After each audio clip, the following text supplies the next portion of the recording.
It's lovely, and thank you for joining us again on today's edition of Unity Trend on Unity 93.3 FM, Unity TV, from the hills of ZINARIYA. Again, this beautiful city, Jos, Plateau State, Nigeria, the home of peace and tourism. And for us on Unity 93.3 FM and TV, it's the voice of reason. Today happens to be Tuesday, the 28th. There in the month of May, the year 2024. Iji Adamu is my name. Call me Kubi, and I'll be just fine. 1 year in office. This is great. Just like yesterday, we were talking about 2027, as if 2024 will not be a thing in the past, but very fast is becoming one of the things we can refer to as the thing of the past. Well, give it to God. He has been faithful all through times. No one has been there to help God make you what you are today. Whatever challenges that you are going through, I just pray that He, God, again in His grace and mercy, will continue to remember you for good and not for judgment. Thank you for staying tuned. And so, as usual, this is Unity Trend, and we come your way with nothing less than the big good morning and your goals as well. And so this morning is the same. I have Professor Proveno H. Barmayi, Dean Faculty of Veterinary Medicine of our own prestigious university. I prefer, sometimes I call it UJ, and it gets down inside of me and I feel it like it's truly UJ. All right, he's in the studio and he's coming your way just as usual. Good morning, yes, sir. Good morning, Kobe. Good morning, sir. Have you eaten? Oh, my. It's good to eat every day and drink plenty of water, lots of water. Yes. The human body is about 60 to 70% water. So we need to drink water again and again, whether you're thirsty or not. Or not. Good morning, good afternoon, good evening, depending on where you're watching us or listening to us from, viewers and listeners. It's fantastic to be on air. And those of you watching via Facebook, YouTube, and Unity Satellite TV in over 23 countries, we're glad that you're part of this broadcast. Thank you to those of you on radio FM 93.3. We're glad that every day you tune to Unity Trend. This is a trend of unity.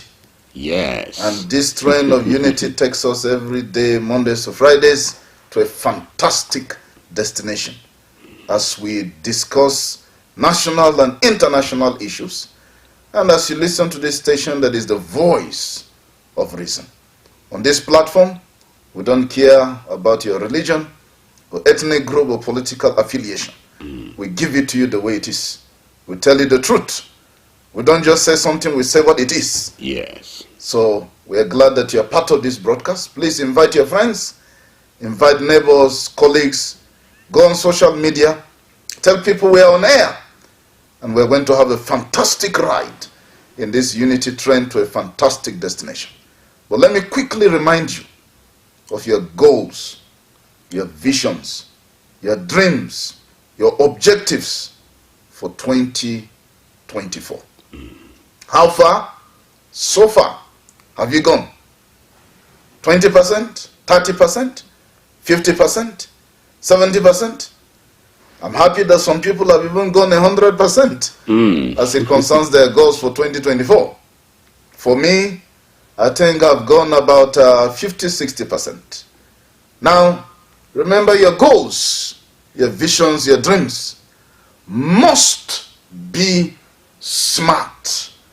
That means specific, measurable, achievable, relevant, and time-bound. Remember that as you pursue these goals, it is not as if the world will stand still for you and wait. There will be opposition.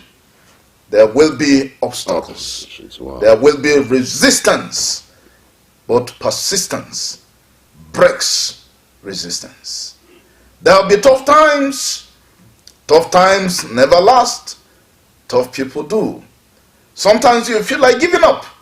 But winners don't quit. And quitters don't win. And sometimes you feel like you don't want to do it again. Keep perspiring. Keep on the struggle. Keep on the diligence. Remember, Thomas Edison said, genius is 1% inspiration, but 99% perspiration. So perspire to acquire what you require in life. In case you do not acquire, don't retire. Refire. Refire. Refire again. Don't give up until you've achieved that goal. Until you've achieved that dream. Until that vision is fulfilled. Until you've done everything you intended for 2024. Don't stop. Keep moving. Keep advancing. Even if you're crawling, don't stop. Make sure you're moving. As long as you're moving, you will get somewhere. Mm-hmm. Things might not get easy in the country. Challenges are there, here and there. But you can carve a niche for yourself. You can decide your own economy in the midst of a difficult economy. You can fulfill your dreams in the midst of the challenges we're having. Do you know that for some Nigerians, this is the best time in the history of their lives? They have never had it this good. And so, it can be the same with you. Remember, no matter the economy of the jungle, the lion will never eat grass. You can never get the lion to become an ox, a cow, to become a grass eater. He will still eat flesh. He will still pursue and get prey wherever it is found. So don't give up. Keep pushing on. Keep soldiering on. Keep advancing. Keep moving forward in life. And while you pursue your goals, your dreams, your objectives, please remember to be the change that you want to see in the world. And let that change begin from your family. All right, that is lovely. I tell you, we are streaming live on Facebook. You can go there at Unity Radio FM/TV Jaws. For Facebook again, at Unity Radio FM/TV Jaws. Drop your comments and I'll get to read them later on. So let's just begin. You are the reason we are here. So if you see something, say the thing. And for security is your business, just as it is my business. Still in the spirit of celebrating our children in this country, we still again on this platform say happy again Children's Day.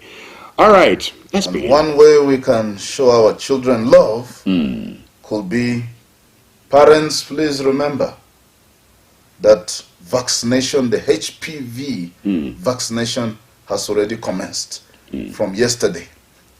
So get your daughters vaccinated. Your daughters between the age of 9 and 14. Let them take the HPV vaccine against cervical cancer. The second leading cancer death in the country. When I was in East Africa, my 2 daughters were vaccinated with HPV vaccine. One was 8 years old. The other was 10 years old. Because they discovered there that the girls become sexually active even at an early age. And there was no complication from the vaccination. No problem at all from the vaccination. Because there are rumors flying here and there that the vaccine is going to do this and do that and all those. Those are lies. The HPV vaccine is safe. If you need an evidence, it's been 6, 7 or more years since my daughters were vaccinated. There was no problem. No complication. It's fantastic. So, instead of waiting until it is too late, why don't you get vaccinated? Cervical cancer is a killer among women in this country. Get vaccinated because 95% or more of cases of cervical cancer are caused by the human papillomavirus. And so you need to take that HPV vaccine to protect your daughters. So if you love your children, please get them vaccinated. Get them to take the HPV vaccine and other vaccinations as necessary. All right, thank you, and that is lovely. Free HPV vaccination campaign for girls between 9 to 14 years, and like Prof has rightly made it possible and clear to us, this is already on, and so please let's do the needful. That is one way we can show our children that we love them, especially those whom are of the female folks. And so thank you for being there. Now, no violent protest in Kano over Emirate tussles. This one is credited to Abba Yusuf, and CORD, another one here says is about local government autonomy, and is a very big issue here, and it's coming our way even this morning too. So let's see what we have. This one says court bars Bayero from parading self as emir, orders police to evict him from palace. And this one says breaking federal government drags 36 governors to Supreme Court, seek full autonomy for local governments. Okay, and again, Emirate tussles courts orders Bayaro's evictions. Kano says the post emir's threat. Wow, and we're still Kano, my Kano, and you remember, for us on this platform, we all belongs to Kano, and so all what we care and pray for is that there should be peace. Nobody's life should be taken away just in the name of all these things. So this and many more is coming your way. So Prof, over to you. Yes, Kano, my Kano. Once again, viewers and listeners, Kano is the land of my birth. I was born in Kano, and I was given the name Ado and Kano. And it's a name I cherish, and it's wonderful. And anytime I think of Kano, I have some little maybe nostalgic feelings and a sense of likeness and love for Kano. Kano city has witnessed so many turbulent times, right from before independence and at about independence. And even what is happening today in Kano started since even the days of the Sardauna Sokoto Ahmadu Bello. There was a little challenge, fracas, problem, if you will, about the emirate, of Kano, even right from that time. So Kano is not new to crisis. Again, like we've taken ourselves back on memory lane, 1981, when Dr. Bala Mohammed Bauchi was killed on the 10th of July 1981 due to protests that also led to the death of 34 other people against the suspension of the then Emir of Kano by His Excellency Abubakar Rimi. Abubakar Rimi came in and decided to create 4 additional emirate councils, diluting the power of the Emir of Kano. And the then Emir of Kano also refused to appear for certain public functions. And he was also accused of traveling out of the country and without permission and other things. And he was issued a query by the government of Abubakar Rimi. And they were even planning to remove him from office after he was suspended. But Kano erupted in flames. And it is history. Because after Abubakar Rimi, the next governor that came in also went ahead to undo everything that Abubakar Rimi did and returned back the emirate as one emirate and one emir of Kano. We are seeing this same scenario happening today. Umar Abdullahi Ganduje created 4 additional emirate councils and deposed the emir of Kano, Lamido Sanusi, Mohammed Lamido Sanusi. And then what followed after then was one crisis, one problem or the other. After 4 years, Sanusi Lamido Sanusi is back again as the emir. All right. Now, the fireworks are on because there was a court injunction that Sanusi Lamido Sanusi should not be installed as the emir. Has already been installed anyway. Then, as of yesterday, there is a court injunction saying that the former emir of Kano should not parade himself as the emir and his other 4 colleagues. And so, we have this little confusion. But as far as the governor of Kano State is concerned, Abba Yusuf, he said there is no confusion and there is no problem, no violence. Well, if you are in touch with what is happening in Kano, if you have friends there, all we have is some little tension. There is really no crisis there. Yes. There is no breakdown of law and order because proactively the government had moved in forces to try to enforce peace and security in case there is a breakdown of law and order. So far, we don't have any breakdown of law and order in Kano. Kano is still relatively calm, peaceful, unlike the predictions of certain people that Kano will be in flames as a result of that decision. In fact, His Royal Highness Lamido Sanusi has even started holding meetings with district heads in Kano. So right. I think Kano is relatively peaceful for now.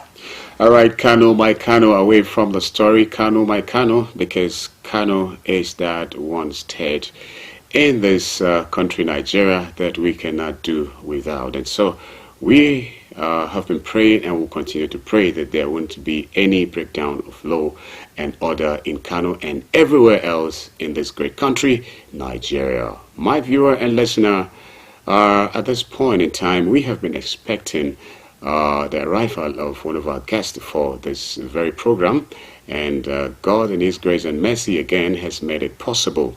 And seated to my right-hand side in the studio this morning is Honorable Commissioner for Agriculture, Honorable Samson Ishaku Bugama. I'll let him say a very big good morning to our listener and viewer even right now. Honorable, it's good to have you. Thank you very much. Good morning, listeners, and what a beautiful day on the plateau. Yes. Yeah. All right. So nice to be here. Thank you so much. I'm particularly very happy. The last time I saw you one-on-one was during when Prof were having one of their events at the University of Jos. Oh, okay. Induction. Yes, the new vet doctors last year. Yes. So it's good to have you in the studio live. Thank you very much. Yes, you happen to be a very busy person, just like every other person should be, especially those whom are leading this very state, Plateau State, Nigeria. But here you are with us, so we'll just give you a lot. And I'm sure you're ready for all the questions that we have. Yeah. Thank you very much. Okay, let's just know what is happening in terms of your engagement to being the Commissioner for Agriculture. And Plateau is known for this. I am sure of assorted vegetables that you can have them being transported from Jos, Plateau State, Nigeria, from other parts of Plateau State, to other states and even outside if possible, I want to believe. So, any package to improve this so that Plateau can feed this country? Yes. So, well, good morning once again, and thank you for the opportunity to be able to talk about our stewardship for the past 1 year under the leadership of His Excellency Barrister Caleb Manasseh Mutfwang.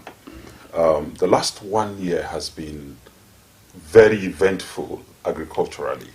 Wow. We came in with the green mantra, just like you know, and we talk about the land is green. It's green.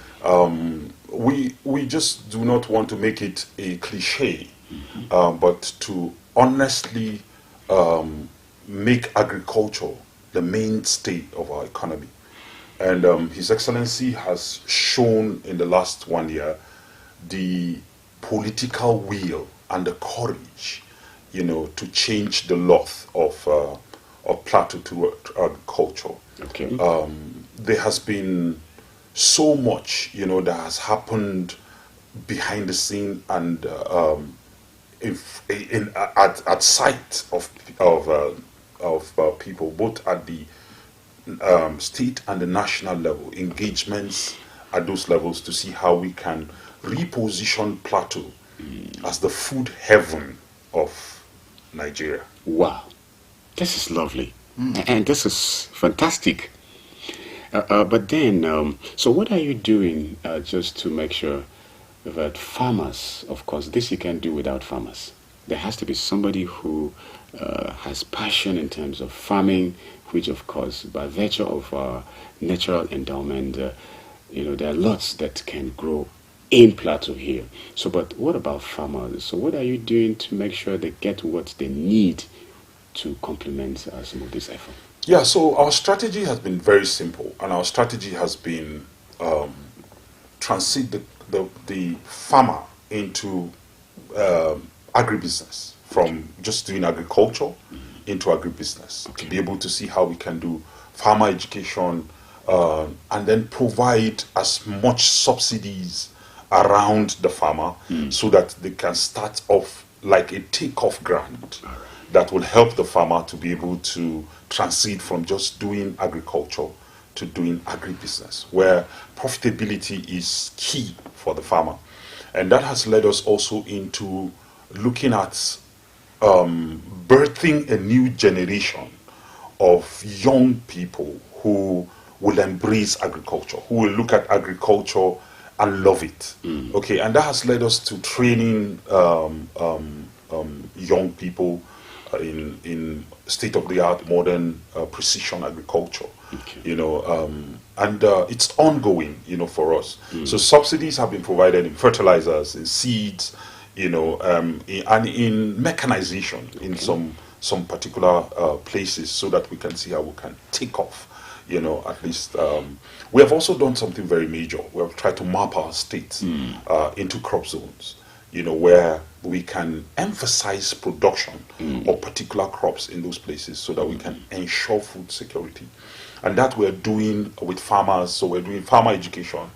We just did trainings for potato seed growers, in collaboration with University of Jos, to see how we can. So we're talking with Leventis Foundation, all of this to see how we can boost production and see how wealth is generated through agriculture, because Plateau State has all of the potential, to really be the food heaven of Nigeria. All right, very quickly again, I would love to have you talk about the security of farmers. This is because that too is very key, else it will undermine your efforts to ensure food security on the plateau. Yes, and we have decided to push through, despite the skirmishes that we have seen through this, because we know that food there has to be food security. Okay, the government generally, so the security strategy in agriculture cannot be divorced from the whole of the security architecture that the state is putting. And I must say, well, there are things that we cannot say online and all of that we're trying to see that is done, to be able to stop all of these skirmishes from hindering production. Okay, and I must tell you that one of the things that you should expect from His Excellency is that he has the political will and the wherewithal to deal with this, and he's going to look at it headlong. All right, so, thank you. Commissioner, let me come in. Would you guarantee our farmers of their safety to return back to land? Because that has been the question. Are we safe? Can we go to our farms and return back alive? So maybe in a minute, because of our break time. Okay. Yes. Yeah.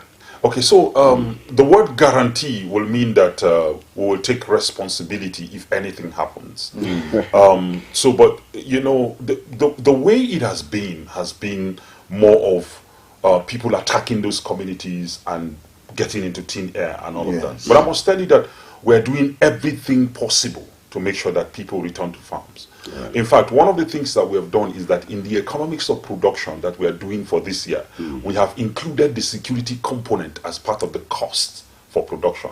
So to tell you that in the bigger picture that we are doing for every EOP of production on Plateau, security hitherto has not been in the EOP, but now we are putting it so that you know that it is deliberate that we want to protect our farmers. All right, thank you very much, Honorable Commissioner for Agriculture here in the Plateau State. Listener and viewer, it's time for a commercial break. We'll be right back. Please stay tuned.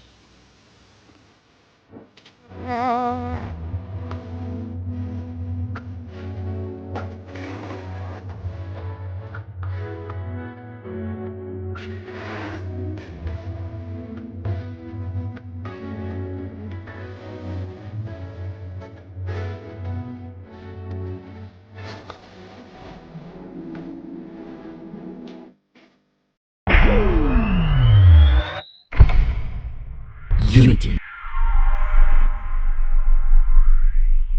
Unity TV.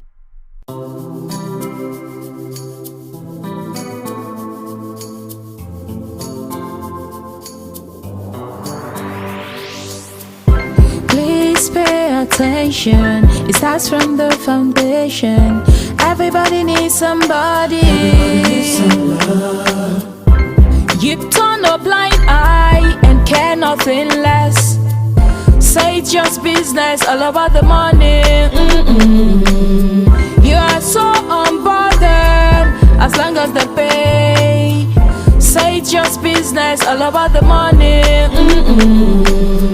You know they're on a fast lane, but you've got business to run. So you look away the other way. It concerns you. It a kill love, it a kill dreams. It a land people for jail. War against drug abuse. Mr. Politician. Thank you so much for staying tuned with us on this very dial. This is Unity Train on Unity 93.3 FM, Unity TV, and we are reaching you live again and again from the hills of ZINARIYA in just north, Plateau State, Nigeria. And of course, we've been in the studio with Professor Proveno H. Bamai. He's still in the studio, and I won't let him go until he say the thing that he has seen. And again, I still have Honorable Commissioner for Agriculture, Honorable Samson Ishaku Bukama, and he's been talking the land is green. And when you hear the word the land is green, believe me, it has to do, first of all, with agriculture.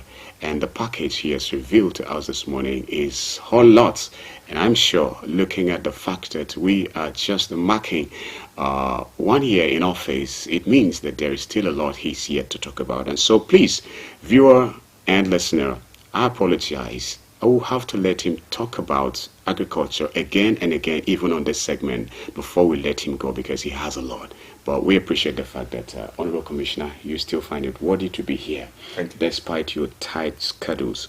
So, just before we went on break, a professorial question came your way from about guaranteeing the security of farmers, and you said guaranteeing will mean therefore you take responsibility of whatever happens to farmers. And then there's a wow revelations to you, saying that you are being deliberate to make sure that the farmers are protected, just so to have food security, and Plateau will be able to feed not only Plateau but feed Nigeria and beyond. So what else would you love to say if this opportunity is given to you, to our dear listener, about agriculture on the Plateau? Well, we are beginning to scratch the surface. You know, we spent the first 1 year understanding and trying to scratch the surface to be able to see how we can create wealth through agriculture. The goal is not just having people, not just even food security, but that we will create wealth through agriculture. And so we're looking at horticulture, we're looking at floriculture, we're looking at the meat and leather value chain. In fact, one of the very first things that we had done is to see, to be able to look at how do we restructure our abattoir and how meat and protein products are handled on the plateau. So we are in the process of doing that. We are also working on the SAPZ. The SAPZ is the Special Agricultural Processing Zones, to see how value addition can be added to produce that we have, so that more people will get wealth. We've had the team from the African Development Bank that has come around, to be able to look at and see how funding can be provided for us for the SAPZ. And we're looking at, by the time we unleash all of this, like I said, the goal is wealth creation. It's not just farming for sustainability and all of that. So if we get food and we are food secure, that's good. But that's not the goal. The goal is to create wealth. Oh, I see. Honorable Commissioner, can you please talk a bit about the LPRESS project, Livestock Productivity and Resilience Support Project, that is a World Bank assisted project? Yes, the LPRESS, which is under my office, has taken off fully on the plateau. When we came in, there were issues about counterpart funding that LPRESS was not getting for it to take off. And we made it part of our goal to see that LPRESS takes off. And so the counterpart funding has been given, the funds for that has also been released. And then we're looking at we're trying to see how we can merge the National Livestock Transformation Plan, the NLTP, together with that, so that the funding that comes from it will serve the meat and leather, the animal production value chain, so that we can even reduce these cases of skirmishes between farmers and herders. So all of that is encapsulated in the LPRESS and the NLTP. New leadership has been put in that place. In fact, last week I had the national coordinator and the World Bank team lead. They came into Plateau to see, and they were very impressed with what LPRESS is already doing in the inception stages before we roll out in the coming weeks. All right, this is lovely. You might need to tell us a little about if there's any challenge at all in terms of your efforts to bring about all of this package that you're revealing to us now. But in a moment, I would love to tell my listener and viewer that I will just put on the studio line. This is just because Commissioner will not be staying with us all through the program, so if there's any question that you have for Honorable Commissioner, please do well and get ready, because I will just, after he will tell us a bit about challenges, I'll start picking maybe 1 or 2 more calls, and then he gets to respond and step away of the studio. So any challenges at all? Yeah, so there are challenges, and one of the very first is we came in and there was a very ill-motivated workforce. No trainings for staff, that handle some of this thing. And I must tell you that I as a trainer, I began to do trainings for my directors, to see how we can cascade that, at least to be able to see how we can motivate them. And thank God for Barrister Caleb Mutfang, our governor, who has supported so much, to see how we can motivate payments of salary, allowances, because these are some of the things that demotivate staff, And then he has also approved the employment of 420 extension officers, who we are using, very well. Currently, we're doing farmer enumerations around the state, and they are the ones that we are using, to see how we can expose them to how to take the data and be able to pass extension messaging, down to the last mile with the farmer. So those challenges are there, challenges of funding, and so we're looking at different sources from INGOs, from NGOs, from financing institutions, to see what are those low-hanging fruits that we can take for our state. And that's one of the things that has kept me busy and running. And I must announce here that we are glad to let people know that we've been able to convince USAID to come in with their intervention here on the plateau. Oh, I see. And so they'll be working the next 5 years here I see. On the plateau. Thanks to Barrister Caleb Mutfo. Oh, lovely. There's a call here. Hello, good morning. Hello, good morning. Thank you for joining. Your name, please, and location. Yeah, in fact, I appreciate your program. This is Dauda Kabon speaking. All right, Dauda Kabon, you have a minute. Please go on. Yeah, in fact, Commissioner, good morning, and Professor in the studio, good morning too. Thank you. In fact, I appreciate what the Commissioner is doing, and I also appreciate the government of Manasseh Mutfwa. All right. And Manasseh, was it the governor? Yes. In fact, I appreciate everything he's doing. All I'm trying to say, we should just give him more chance, and we should pray for his progress and continuously. So may God continue to bless all of them here. Amen. Thank you, Mr. Dauda Kabon. He's somebody, he's just saying. Okay, 0703235315 in case you're a first timer. Hello, good morning. Morning. Thank you. Your name? My name is Amina. Amina, it's good to have you. So you have a minute. Yes, I just say something about Kano. Kano. People of Kano, let them sit down and settle their matter at once. All right. Kano is a very large state that everyone loves that. Okay. Because by next month now, I'll go there and collect my award. Oh, that's great. It's not crisis. We love it. We celebrate you already. Thank you. Love it for us. Let someone settle their own issues here. Thank you. Didn't make any fight, any crisis, any blood, everything. All right, thank you so much for calling. He's about Kano, my Kano, all right? He's going back to Kano. Let me ask Honorable Commissioner a question. Yes, so all my right. people will not forgive me if you live here. Okay. Without me telling you, reminding you that the whole of Plateau State, we have only 8 veterinary doctors. I think even 7 now because 5. So Yes. I'm even overestimating. Yes. So what are you doing? Because you can't have sustainable livestock production without veterinarians. We have 17 local government areas. And where are the vets? So what is your ministry doing about employing more vets into the service of the government? All right, before you answer that, we just have this last caller, and then you put it together, and that will be your final word. Hello, good morning. Hello, good morning. Thank you. You have a minute. Your name and location, please. Yeah, thank you very much. My name is Eddie Himma. I'm calling from TUNTBE. Please go on in a moment. Yeah, I want to commend the community out and the commissioner. All right. You see, the commissioner has raised a lot of development in the same ministry. It's a price one. Okay. Among now Mansa, led by Barrister Caleb Mutfwa. You see, before now, we have not been hearing most of these commissioners coming up to develop most of their development. But you see, in this present administration, we have background commissioners. That's why we are capability just what give them the office. All right.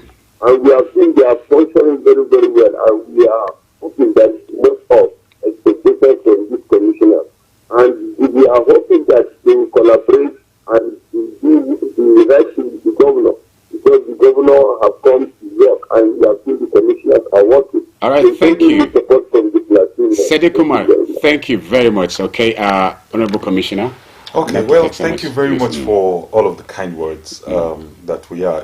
It only will ginger us to do more, to just know that the Plateau people believe in us, and His Excellency is loved by the people, and it will translate only to nothing else but results for the people. Okay. And I must tell you that we will double our efforts and also improve our communication to the people. Well, I would also like to respond to the woman. First of all, my birthplace is Kano. Oh, my. My birthplace is Kano. I have lived over 30 years of my life in Kano. So we pray for Kano, we pray for this. But one good thing about Kano is that it has a way of maintaining its peace because it's a big conundrum. you know, with several interests and several people.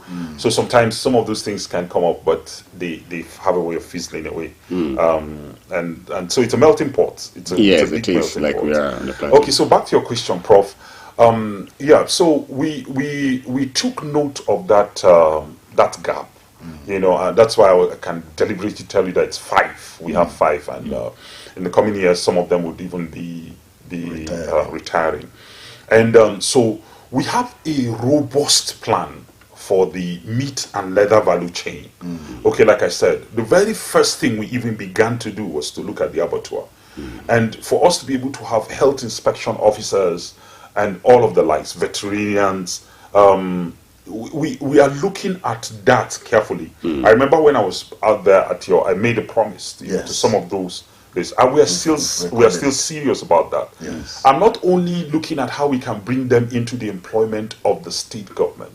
We're looking at how do we bring INGOs, how do we bring NGOs that are doing, and see how some of these young people get jobs that are able to pay them what they really deserve. You know, if you look at the salary structure of the state, of the government, some of them might not even want to stay because of the salary structure and all of the likes. So we're thinking out of the box to see how do we bring them, some of the programs that are there, L-Press and others, how do they take in some of these people so that they are very specific, they build experience and see how it. So in the coming days you would see us change the narrative as far as the meat and leather value chain is concerned on the plateau. So Prof, just watch out for us. All right. Yes. Thank you. Yes. Thank you very much, Honorable Commissioner for Agriculture, Honorable Samson Ishaku Bukama, for coming to the studio. We look forward to having greater things as the year and the tenure, unfolds. Thank you so much. We'll just let you be at the moment. All right. Thank you. Prof, I think me and you will continue with Kano, my Kano. Kano, my Kano. All right. Interesting. And Honorable Commissioner, too. Was born in Kano. In Kano. Yes. And how I wish I was born in Kano. Anyway, I'm not regretting the fact that I was born in Plateau. I still love that. Thank you. All right. So let's just look at some few issues that we have. Our listener and viewer, we continue as it is that we should be doing even on this very station. So let's look at other issues that we have as they So we have a boiling issue that has to do with labor. Recall that labor have been not postponing, but the tripartite committee negotiating a new living wage and minimum wage for Nigerian workers have been adjourning the meetings again and again and again. So hopefully they will meet today or tomorrow to finalize negotiations, hopefully, because the ultimatum given by Labour is already at hand, 31st of May. Now, you will recall that the tripartite committee set up has just been given piecemeal offers to Labour. 48,000, 54,000, 57,000, 58,000, things like that. Without telling us how they arrive at that figure.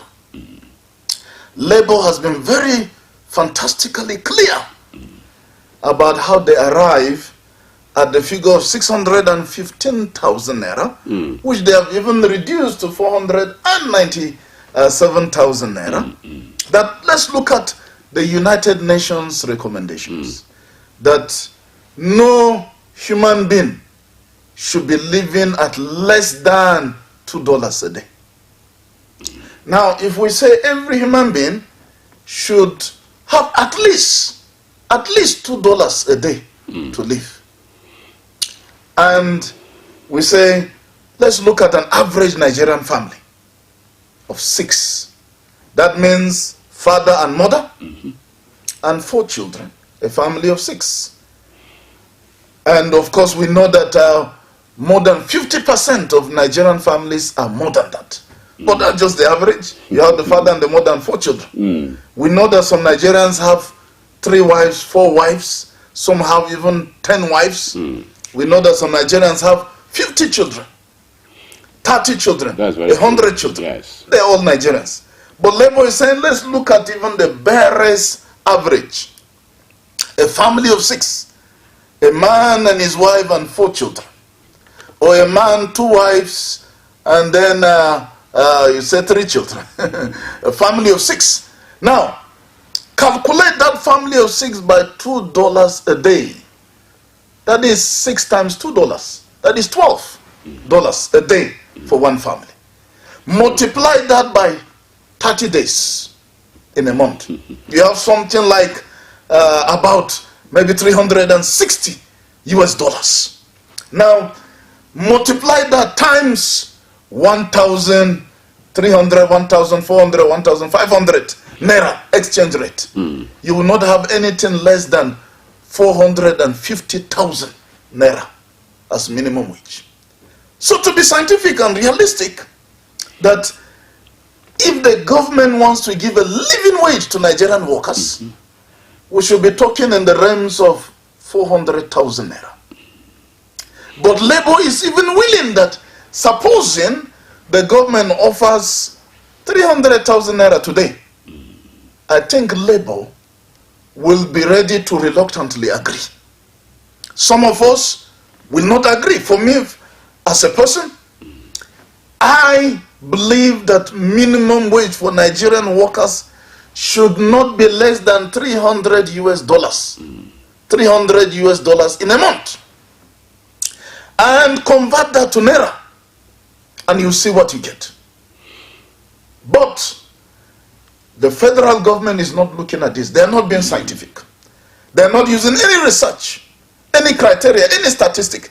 They just are allocating numbers and saying 48,000, 54,000, 57,000, 58,000, or whatever thousand. They are not explaining how they are arriving at those salary they want to give the Nigerian workers. And this is why the problem is, if the government is serious that they want to help Nigerians to have a worthwhile life, the government should not just allocate minimum wage arbitrarily, just from the air, just abstract like that. The government should give us a breakdown that we are offering 57,000 naira as minimum wage because Nigerians eat so amount of food a day. Nigerians use so amount of money a day as transport to move from one place to the other, and they use so amount in a month maybe to pay school fees, rent, and other things. That's why we are arriving at this figure, not just giving an arbitrary figure. And that is why danger is looming, except the federal government of Nigeria takes the bull by the horns and do what is right and damn the consequences, because maybe some other people are trying to tell the government, don't pay the workers so much, don't do this, there might be inflation in the economy. Maybe they're getting some advice from so-called international experts here and there, and then at the end of the day they're being misled by some people are telling them maybe that we don't have enough, we can't give the workers that much and all that. Tell me the truth, federal government of Nigeria. Let me tell you something. If you as a Nigerian, you're going outside Nigeria to work, sponsored by the Nigerian government. I'll give you one example. Technical aid corps.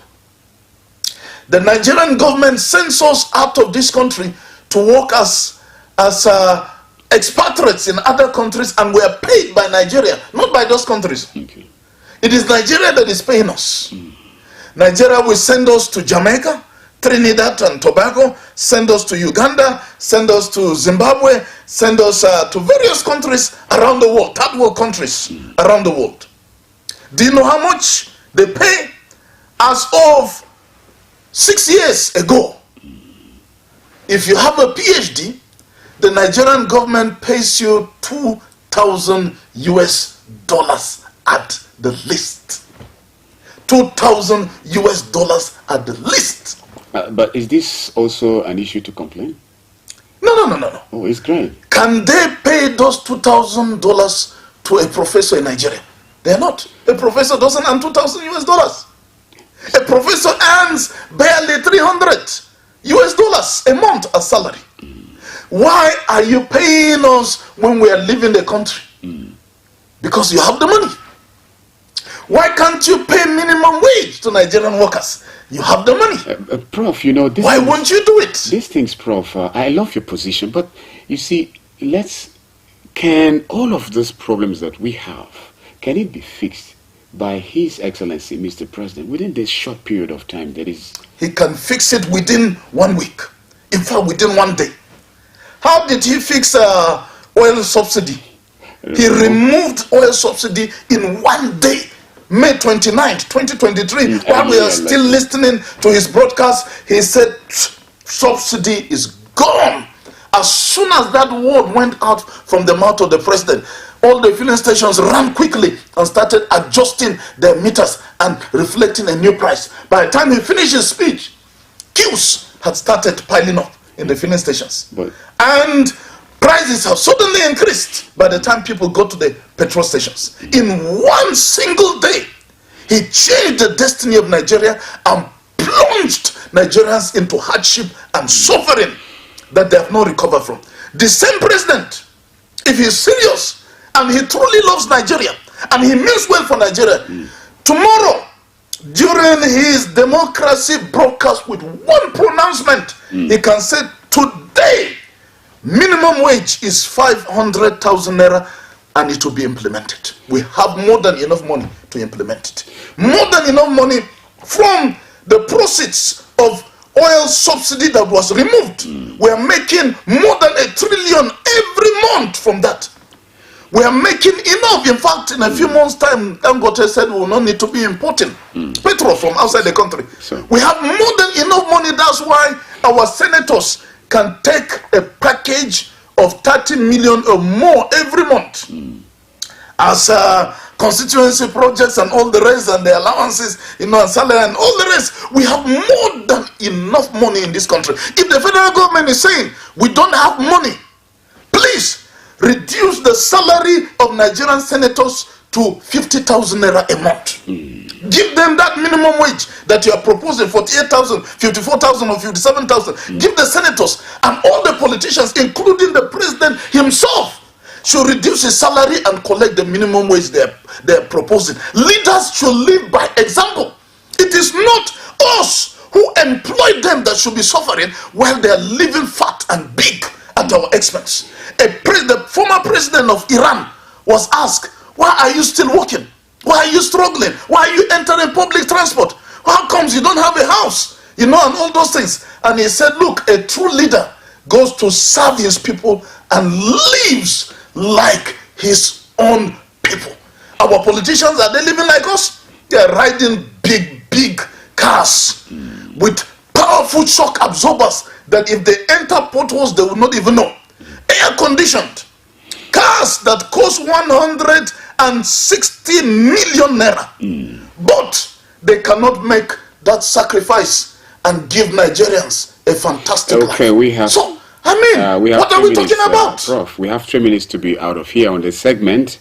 Please, now talking about the president's speech, it's almost a year when he said subsidy removed. Tomorrow, so that reminds me that there is going to be, what do you think Nigerians will be expecting as he make his speech tomorrow? The normal talk. No, I'm talking about the expectations. What do you think Nigerians will expect from the Nigerians will be expecting that he will say something about living wage for the workers. Okay.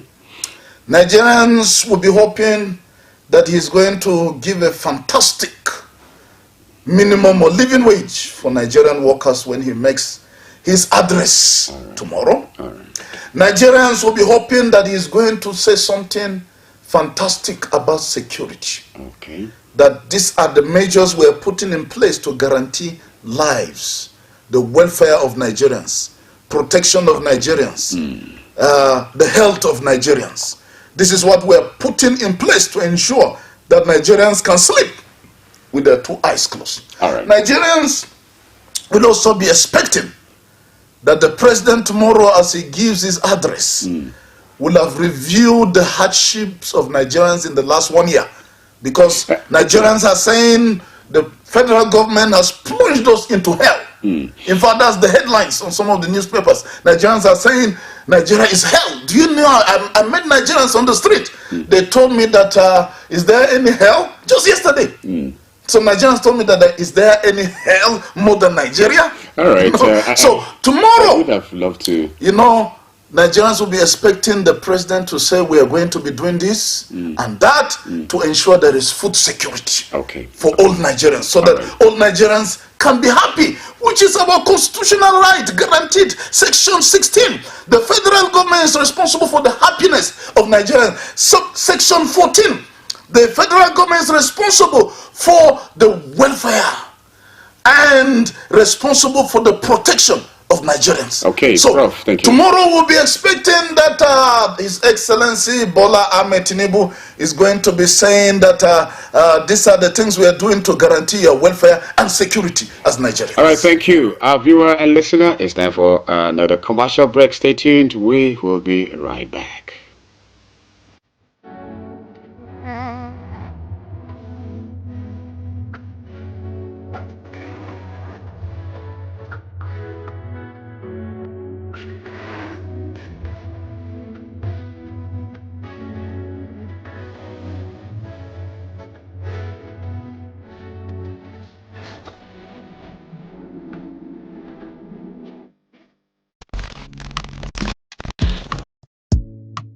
Get ready to be entertained and inspired by the incredible stories around the globe. Don't miss out on the excitement. Hello at Work is an ultimate TV program that brings to you the interesting stories and daily happenings worldwide. Join us Mondays and Thursdays, 10 a.m. as we dive into the daily happenings and stories. Tune in and stay. Say hello to the world as you bring in your ideas, as it is a perfect blend of entertainment and information. Get ready to stay up to date while being entertained.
This is Unity 93.3 FM, and we're reaching you live again and again from the hills of ZINARIYA in just North Plateau State, Nigeria. Our dear listener and viewer, without you, I wouldn't be here. And so, this is Unity Train, by the way. Isia the remains my name, your uncle, but you can do well to call me Could Be. That is if you like.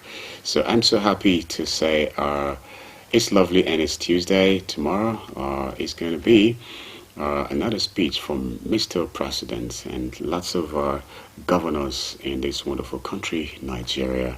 This is because a lot will be marking 1 year in office. And so let's continue to pray. There is no way we'll give up on this very great country, our dear Nigeria. So thank you so much. I'll give you the opportunity also to be a part of the program, even this morning as usual. But then you can already go to our Facebook page at Unity Radio FM/TV Jaws. And once you do that, drop your comments. I get to read them later on. I promise, God's willing anyway. And also for text messages, you can go to 0808-478-9999. Okay, I have another guest in the studio this morning, and we'll be talking a little about what concerns you very quickly. So let me just introduce him. He is an area sales manager of Airtel, and he's Mr. Kyota Zedwe. All right. I'll let him say a big good morning to our listener and viewer. Okay, good morning, listeners. Good morning, viewers. It's good to be on the show this morning.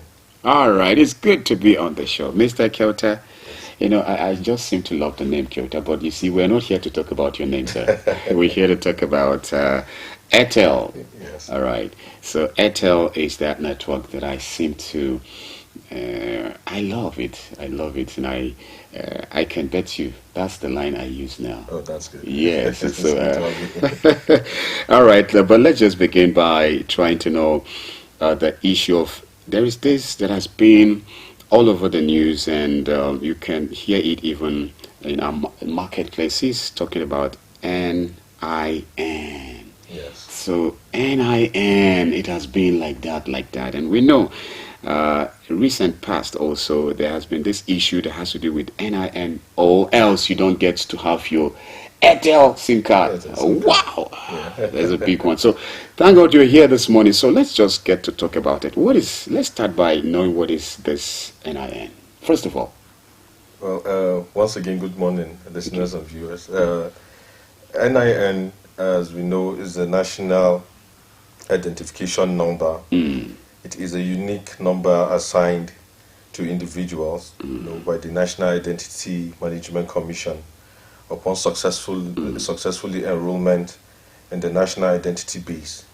It serves as a means of identifying individuals, and it is used, for various official purposes, which also includes SIM registration. It came up, with the policy from the federal government, so everybody had to imbibe it, and you need to get that identification number for you to be able to carry out a number of purpose-driven activities in Nigeria. Yeah, true. Okay, that is NIN in general. So why are you getting there? There is this also that people, getting messages from Airtel on mismatch, they say, right, and advice to visit nearest shops. So let's just talk about this too. And truly, you keep getting some text messages that you never ask for. Yes. And here they come, just because you're using Airtel SIM card. Yes. So why all of this? Well, it all came about because of that mismatch was as a result of the customer or the person with the NIN has not been verified. Okay. Yes. So it's a means of trying to tell you that your details on which we have on our KYC when you are doing your registration does not match the details you also gave for your NIN, which means what you have on your NIN is different from what you are given for your registration. Our registration is, we call it Know Your Customer. Okay. So normally for you to obtain online, you need to be captured. Your biodata needs to be captured. Okay. Now this biodata needs to be in tally with what your NIN carries. If not, there will be a mismatch. Okay. So basically, that's why the mismatch comes to play. All right, and then sometimes too, you keep getting messages from Airtel. Yeah. Even after you must have you had submitted your details and everything that has to do with NIN, you keep getting it again, like if you have not. So is it that you don't know if someone has already submitted that, or there is just needs to redo again? Well, the whole idea is normally we're entitled to register a particular number of lines. Okay. That's what the policy from NCC gives. So what you need to do once you get this mismatch as much as possible is to go to the nearest Airtel outlet to sort that issue. That is the fastest way to get resolution. One of our outlets that is closest to you, they will be able to sort out your issue quickly. All right. Yes, with that kind of issue. My question is really like that. Even if you're asked to do this, you register your NIN, yes. And of course you do that, and then you keep getting message from Airtel again that you go and do. Yes. So sometimes some customers, is it right, gets it like, okay, is it that the last registration was not correct or something? You keep getting such a message until it fades out. I don't know, is it naturally?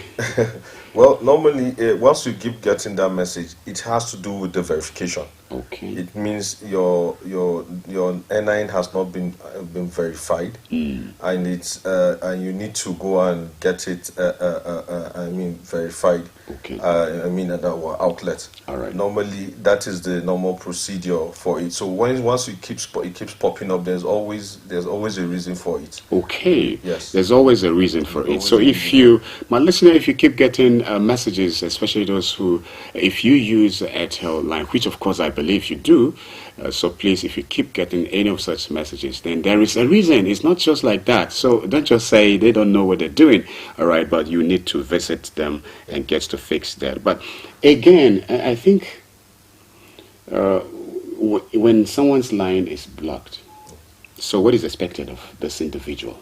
Well, once your line is blocked, it's for you. And you need it back. Yes, you need the line back. Yes. And of course, we want you to have the line back. You do? Of course. Like seriously? We really want you to have the line back. Okay. So just visit one of our outlets. Okay. One of our main stores. They will tell you what the issue is, and you'll be able to sort it out there, and the line will be opened. Okay. I love it when you put it there and then. There and then. So it means it's something that won't take a longer time. No, it's not something that takes longer. Normally, once you come with the right document, and majorly it's the NIN and your biodata is being recaptured, it's been sent for verification. It takes less than 10-15 minutes. Your line is back on again. You know, for us in this country, you queue up when you go to bank. Yeah. You queue up when you want to buy tomato. Yeah. You keep queuing up. So I hope for this we won't queue up again. No, we have a lot of personnel to help with that, just to fast track. The registration aspect of it. Mr. Kyota, I'm a witness. When I went to your office somewhere around British, yes. Yes. You know, there's this particular security man who always, he is like he can speak virtually every language. So he tries, maybe you employed him just because of his ability to speak. So he will just get to know which language do you prefer. And then he comes in just so to assist and make sure you get to wind up the process or through. Yes. Well, thank you very much. And then, let's still talk about how much money is involved in this. Our registration is free. Are you serious? Yes, it's totally free. Okay. And once you go to our outlet, it's totally free. Yes. It's free, and for just free like that. Yes. There's no attachment to it. It's totally free. All right, let's talk about it. If someone doesn't have NIN at all, and yet maybe already have one Airtel SIM card, or don't even have one, but want to. Yes, especially because you are here. And because of... and want to have one. Well, so once you want to have an Airtel line, of course, when just as the process says that now it has to be with your NIN. First of all, you need to get that NIN, and you need to go to the nearest NIN outlet, NIN registration centers, in order to get the NIN. Now we have several outlets of NIN Identification Management Board who are in charge of this, who are the ones that get you registered, and they'll issue you this NIN. All right. So you need that for you to get an Airtel line. So how can one who is not so sure about if he has registered his line, link it with NIN? Is there any process? Is there anything you can do to help such an individual to be able to know, oh, he did it last year or last year, or he's yet to? Yes, we have a short code for you to make it easy for you to know if it is registered, if you have the NIN, or if it has been linked and all that. It's just for you to dial *996 hash. It actually is a straightforward USSD code, which you can use to verify. You just click the one and ask for status of your registration. It brings it out. It pops it out immediately. All right. Yes. Nigerians, we're in for a lot of things, Mr. Kyota. And you tend to sometimes you have to, for some reasons, and your SIM card is not there, and you really cannot find it. Yeah. And this is one line that you cannot do without. How do you go about this? Well, it's still simple. It's just go to our nearest outlet. Mr. Kyota, everything I say, you say is simple. Are you sure? It is very simple. Who want to try this? Please, you can. All right, let's hear it. It is very simple. All right. Go to our nearest outlet with your NIN. Once you are there, they will. Our staff will actually tell you what you need to do. Fill the form, and they'll get it swapped for you immediately. So as far as you're the owner, it's your NIN. And your details are there. The line is being verified. It's going to open within the next in less than 12 hours. Your line is being verified. You get it, and it starts working. You seem to love the way your staff, their relationship with your customers. You seem to want to. It's like you've been deliberate. Yes. So, can you assure Nigerians or my listener right now and viewer that if he has anything to do with Airtel and then visiting any of your places, that he or she will be treated like a king or queen? Definitely. Airtel puts every customer above anything else. We want to make sure that the customer is happy, the customer is satisfied, the customer gets what he wants. There is nothing as deriving joy from when you're seeking for something and you get it done within the shortest period of time, and just as you want it to be. Everything is being done. So definitely that is what Airtel stands for, and Airtel will do everything in its in its rightful position to make sure that the customer has been satisfied. This is a guaranteed word from Airtel, and we put our customers first in everything that we do. But I would have loved to say this. Let me see if I can just put it in English, but I've been using it in HAUSA. Okay. Something like Amariabata Lefi. Do you understand? So it's like for us, your customers. So Bama Lefi. Do you understand? Yes, so it's like yes, it doesn't matter how we seem to be not really getting it right, but you would always, as Airtel people, treat us right. We're always there to treat the customer right, no matter what. So what other thing would you love to say about all of this that we have discussed so far, just for the sake of emphasis? Yes, Airtel is a network, that's why we call it, a reason to imagine. So you can think of diverse things in which you can do with your line, and what the quality in which you get, and its connectivity and everything. So it is a line or network that you can't actually do without. If you're into business, if you're into what life, but as far you want to remain connected, Airtel is a line or is a network to latch onto. Okay, well, lastly, probably you tell us about your network, the strength of it. You seem not to be apologetic. It's like you are so sure that your network is there. And you might have a client, you may have a customer who probably have experienced some, not too satisfied at some point with your services. Just in case there is, would you love to give such an individual a reason for such a break or anything? That is just if. Well, the good thing about it is, even if there is an issue, just as you said, there's always someone to attend to you and to solve your problem.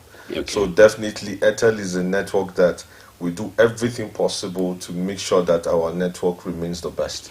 All right. Yes. So it is a commitment we have for our customers. All right. We do whatever it takes to make sure that the network remains the best for both your voice and your data and for other usage. All right. What would you feel? Tell me how you feel if I should let you know that the number I use on this line for text messages is an Airtel line. No, that's so great. And I've been always type that I always, when I hear programs, yes, I always want to hear Airtel number.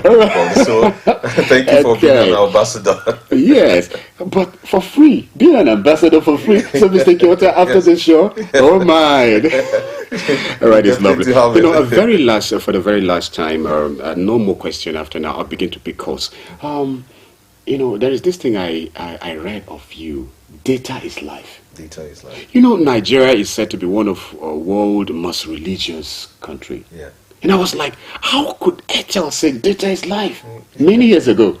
Do you know what? Recently I've been the one telling people, I said, do you know that these Airtel people are very wise? They say data is life. Earlier on I didn't understand, but now I think I do. So you have anything to say there as we round up?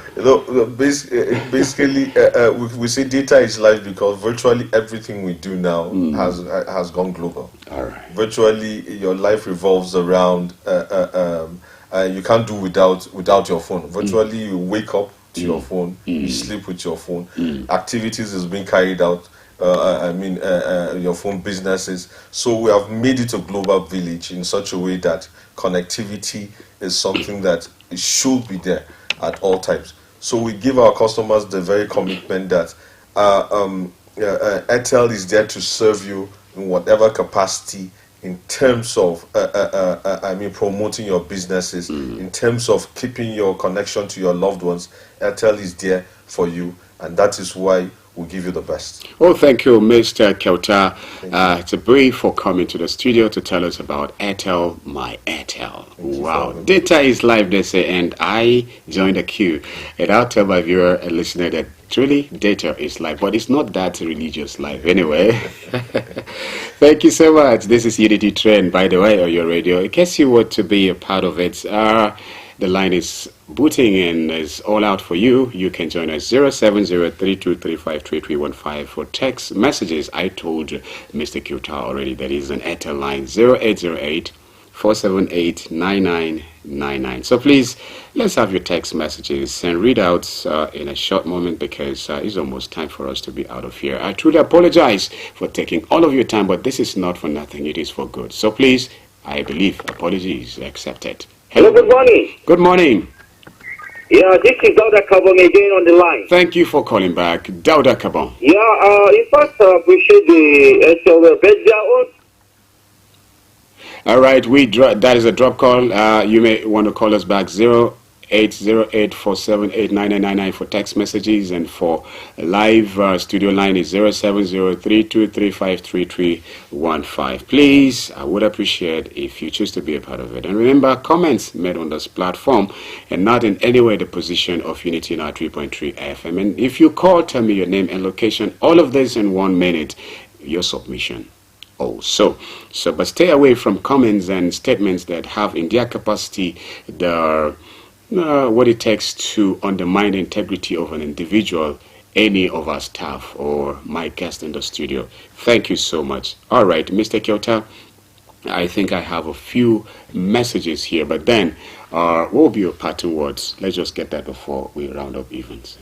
Well, I want to tell you that, dear listeners and dear viewers, that Airtel, as I said, is committed to serving you, and in every capacity you can imagine, to make sure that you stay connected to your loved ones and you stay connected to your businesses. Airtel is a reason to imagine in every capacity as you can have when it comes to the telecommunication business. All right, thank you so much. At this point, let me just read a few comments on text messages here. Good morning, gentlemen. Okay, great minds. We learned that some youths were trained at CSS and the rainy season is going far, and yet no start packs for them yet, Mr. Salah. Okay. Thank you, Mr. Salah. Okay, and another one here says, good morning, Unity FM, Cool B and Prof B, and the Honorable Commissioner for Agriculture.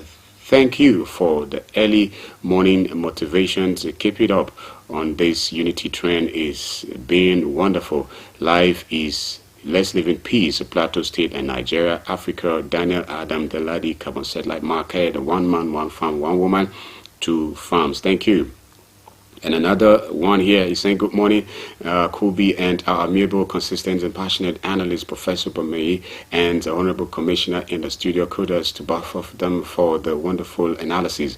if this is actually what is going on in agricultural ministry, then there will be food in abundance. I want to reiterate that the security of the farmers is paramount, so that they should actually be taken care of. I continue to pray for our governor and his cabinet, that God will give them the grace to have the political will to transform the state into the plateau of our dream. Peace is priceless. Let's live in peace. God bless Unity FM and Nigeria. Christy Izang from Rukuba Road. Thank you, Christy Izang. And again, another one saying good morning, crew. You people are doing a good job. Another national minimum wage, and I know Plateau State will start their own negotiations after this one, and it will take another longest time.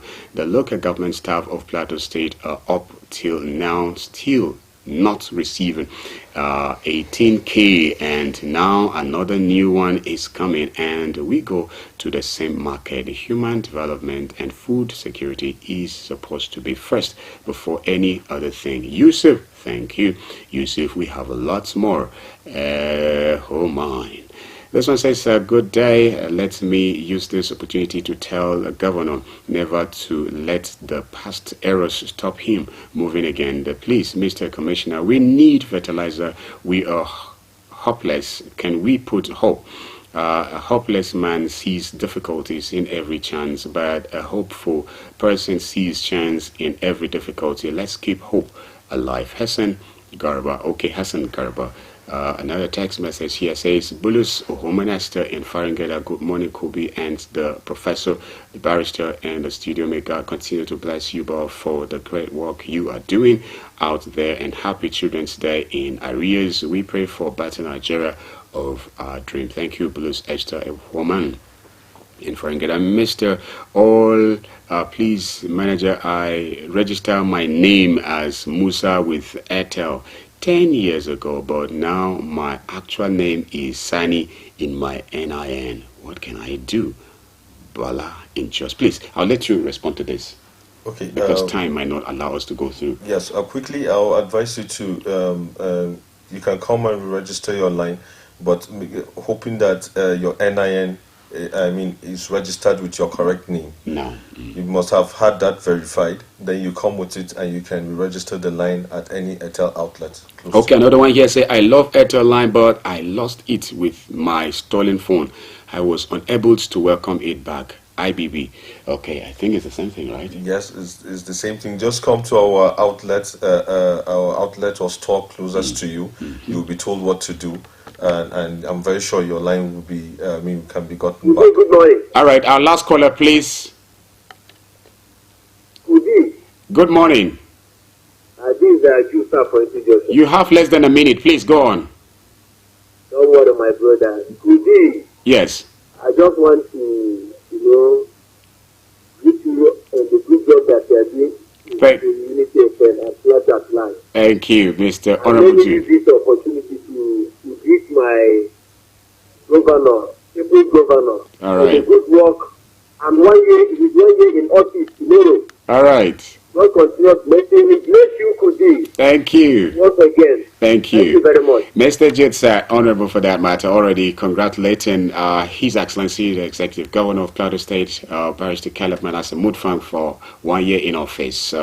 Mr. Kyota, Airtel Area Sales Manager, thank you so much. It's good to have you already. It's a pleasure to be here. Thank you so much. Our listener and viewer, it's time for us to say bye-bye on this show. Remember, this program comes your way every weekday, Mondays to Fridays, and so we start from 8 to 9:30. But don't forget Unity Seat Reports, 7:30 to 7:45 a.m. every day. That too, it's your program. And the crew who made this possible, I truly appreciate you. Our GSM Shamsuddin, Kabir, DJ Bass, and also Engineer Tijani.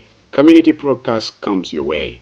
A Fizzer with Reggae Preacher and his crew. Bye-bye. See you tomorrow. Mr. Politics.